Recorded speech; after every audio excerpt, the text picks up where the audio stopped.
Mais um domingo em que foi mostrado corrupção, roubalheira, ladroeira, numa rede nacional de televisão. Causalmente, a gente procura, né, ver um político de algum partido envolvido nessa história, e o que é que se vê? Juiz, advogado, funcionário público, funcionário de empresas privadas. É inacreditável. A corrupção está disseminada de uma forma, a roubalheira de uma forma nesse país aqui, que a gente fica pensando, será que tem solução? Ah, eu acho que tem.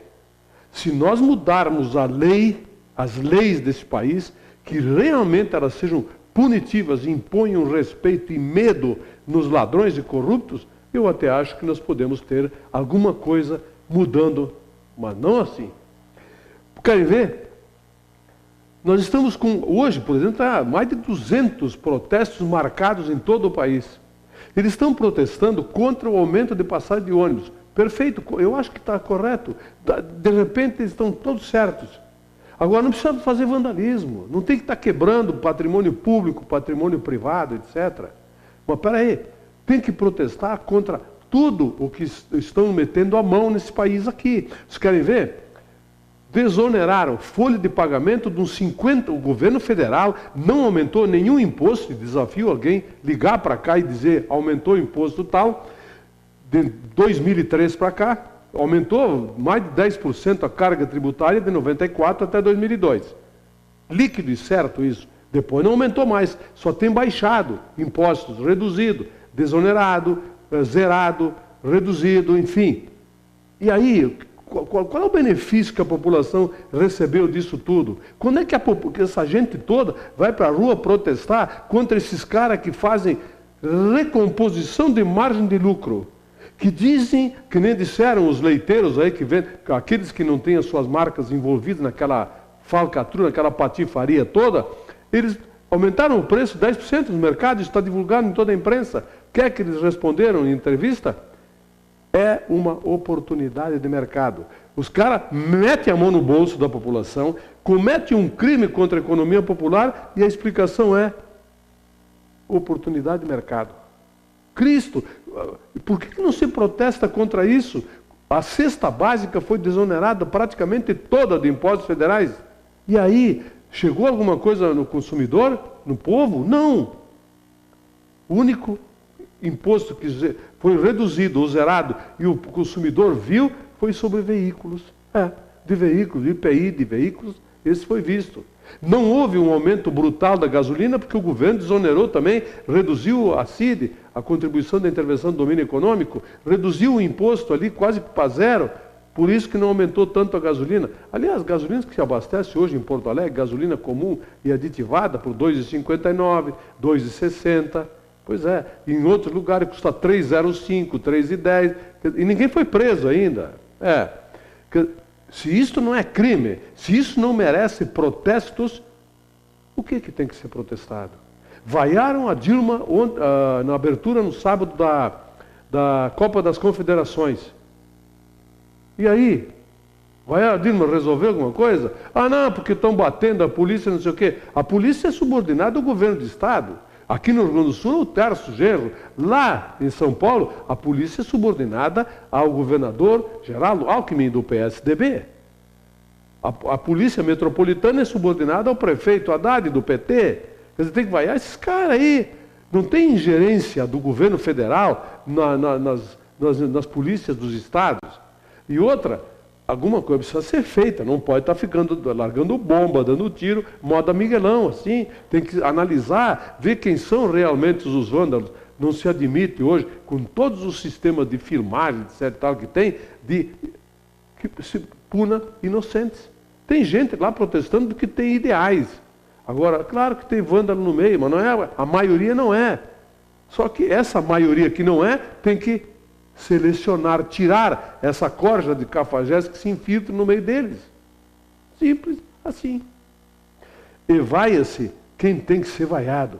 Tem que vaiar esses empresários, banqueiros, emissora de televisão, de rádio, jornalões, que querem porque querem que aumente-se o juros no Brasil, que aumente a recessão, que não se repasse as desonerações tributárias, a redução de impostos não chega ao consumidor. Esta gente tem que ser vaiada, e vaiada contundentemente. Vamos fazer isso? Acho que não.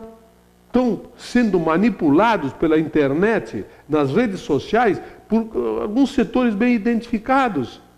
Larga uma coisa lá, eu vi nesse final de semana uma pentelhazinha lá, cabelo todo colorido, nada contra, mas tá dando discurso na televisão, contra isso, contra aquilo. O que ela fez até hoje de bom para o país, ou para a comunidade que ela vive? Ela foi voluntária para alguma coisa? Trabalhou alguma vez pela comunidade? Ela tem conhecimento de causa para dar discurso? Pois é, só que repassa, o irmão apoia, tal. Tem que questionar político, tem que questionar pessoas, líderes empresariais, líderes sindicais, eles têm que ser questionados sim. Acho que foi dado um passo importante, só que as baterias têm que ser viradas para o lado correto, para o lado certo. Quem sabe nós comecemos a pensar onde eles estão enfiando o dinheiro dos impostos que eles não estão pagando. Já criaram o sonegômetro agora em São Paulo. Como tem o impostômetro, se criou o sonegômetro.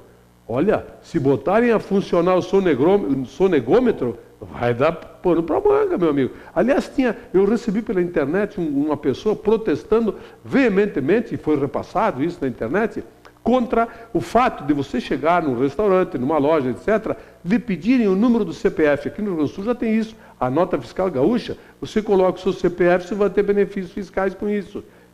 Ah, mas o governo está querendo saber onde se gasta, como se gasta. Claro que sim. Vai lá, exija botar seu CPF lá. Você que não tem o rabo preso, que você não tem o que esconder, peça, exija o seu CPF lá. Exija que o governo controle os registros de veículos, os registros de imóveis, CPFs, cartões de crédito, para que todos paguem impostos, não só os assalariados, não só alguns. Porque o que se sonega aqui nesse país, meu amigo, é brincadeira. Esses precisam ser vaiados, como precisam ser vaiados também aqueles que metem a mão na redução dos impostos e usam o argumento do recomposição de margens de lucro. Oportunidade de mercado, esse tem que ser vaiado também. Ou não? Estaria errado? Há que se pensar. Homens de saia. Bom, quem me conhece, convive comigo, sabe que eu não tenho nenhum preconceito contra nada.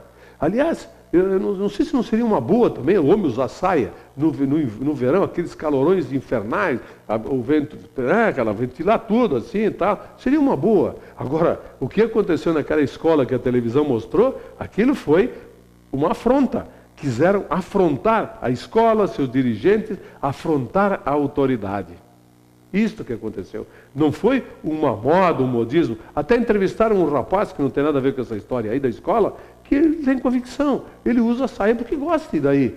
Tudo bem, ele que usa a saia dele. Agora, quando é feito isso para afrontar, para desafiar autoridades, aí sim, aí não está com nada. Vamos usar saia, todo mundo, pronto. Moda é moda, cada um tem o livre-arbítrio, escolhe o que quer vestir. Agora fica meio gozado, o homem de saia fica, aquelas penas cabeludas lá, enfim. Nova moda começando a vingar no Brasil. Tomara que não seja protesto, seja por convicção. Use saia, nada contra. A Copa. A abertura da Copa, no sábado, o Brasil ganhou por 3-0, ganhou bem do Japão, fez uma boa partida, etc e tal. Vieram outros 2 jogos depois, da Itália e da Espanha, e deu para se notar por quê que a Espanha é campeã do mundo e é campeã da Europa. Que futebol bonito joga a Espanha. Quem torce para times de futebol nossos aqui deve ter ficado um pouco chateado de ver a Espanha jogar, imaginar que o nosso time poderia fazer a mesma coisa. Não vai fazer, porque o nosso time, o Grêmio, por exemplo, não tem Iniesta, não tem Xavi, não tem. Então, tem que bater palma para eles. E torcer para que o Brasil, que tem bons jogadores, craques sim, consiga superá-lo e nós conquistemos essa Copa. Aliás, uma Copa que ainda tem quem proteste por causa dos estádios, por causa do dinheiro da saúde, dinheiro não sei o que, não sei o que. Esquece, ninguém ia destinar esse dinheiro aí para obras públicas, para a saúde, para a educação, para não sei o quê. Não ia ser destinado, nunca foi e não ia ser agora.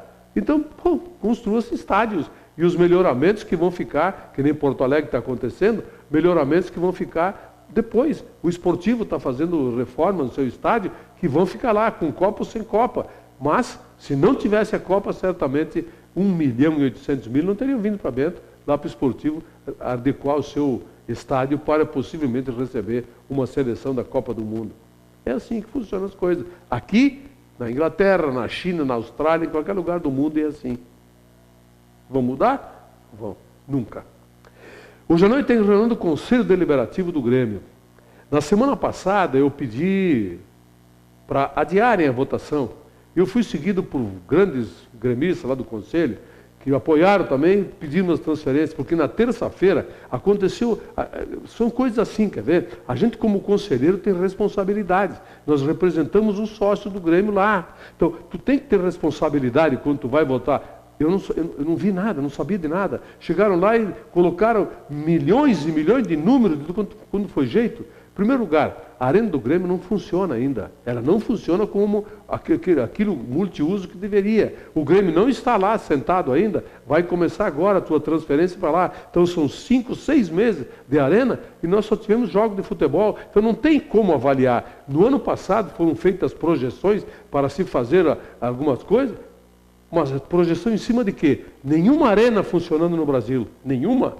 Então, se tu não tem nenhum elemento, nenhum dado, como é que tu vai fazer projeções, planejamento? Tu vai chutar. E foi o que foi feito, chutes. E agora temos? Não. Ainda não está números para isso. Alguns números do sócio do Grêmio temos. Por exemplo, o quadro social não aumentou de janeiro para cá. Mas tem que aumentar agora, tem que se associar. O gremista tem que ser sócio do Grêmio, para que nós possamos alavancar o nosso clube na nova casa, que é a Arena, que é a do Grêmio, muito do Grêmio sim, e nós termos alguma projeção, alguma perspectiva de melhoras a partir de agora. Hoje à noite, o Conselho Fiscal, que sequer tinha tido acesso àquela documentação, que vazou de uma forma que... Olha aqui, ó. É brincadeira o que acontece dentro do Grêmio, não é de agora, isso já vem de tempos, 5, 6 anos. Alguém lá de dentro vaza informações para alguns setores bem identificados da imprensa. Ontem, por exemplo, a imprensa publicou todo aquele acordo que nenhum conselheiro tinha tido acesso até terça da semana passada. Como nós iríamos votar então? Por isso que eu pedi adiamento da votação, que vai acontecer hoje. Bem mais... A gente tomando conhecimento das coisas, não é aquela maravilha que querem dar a entender aí, que antes era uma merda e agora está um espetáculo. Não é assim. Não é assim. Melhorou alguns pontos, piorou nos outros, mas no frigir dos ovos o Conselho vai aprovar essas mudanças, porque elas momentaneamente vão dar uma folga no fluxo de caixa do clube, sem dúvida nenhuma. Só que, certamente, esse contrato terá que ser renegociado novamente, futuramente, porque não há como se fazer planejamento sem que não haja nenhuma mudança, nenhuma reunião posterior de ajuste, acerta aqui, tira lá, bota cá. Isso vai acontecer no Grêmio com certeza. Hoje à noite, reunião do Conselho para aprovação das mudanças no aditivo contratual Arena Porto Alegrense. Tomara que seja tudo para o bem do Grêmio. É como gremista, é isso que eu torço. Eu volto amanhã, um abraço.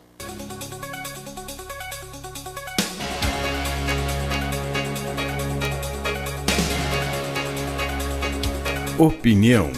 Oferecimento Ludfor Consultoria em Energia. www.ludfor.com.br